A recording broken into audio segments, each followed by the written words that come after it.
Doon sa hearing ng House Committee on Health regarding PhilHealth, nakita yung iba't ibang mga problema. So, are you pushing for the complete overhaul ng charter ng PhilHealth? Matagal na po talaga yung kailangan ni ayusin, no? I'm sorry I was not able to attend the hearing kasi nasa kabilang hearing ako, yung Committee on Public Accounts. But if you talk about PhilHealth, yes, kailangan talaga siyang amendahan. Believe me, I was the chairman for only 1 year and I think 3 months. I forgot no how the length exactly. But I uncovered a lot.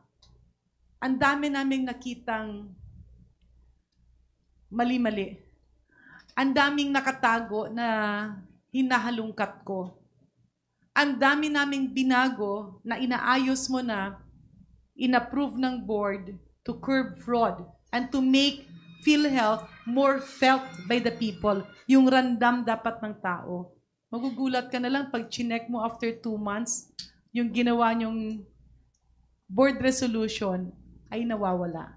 Ilang beses po yan nangyari. So, I'm not pointing fingers at the officials who are handling PhilHealth now, but what I'm saying is that they need all the help that we can because our health insurance cannot be handled if there is an existing virus that has been there for so long a time.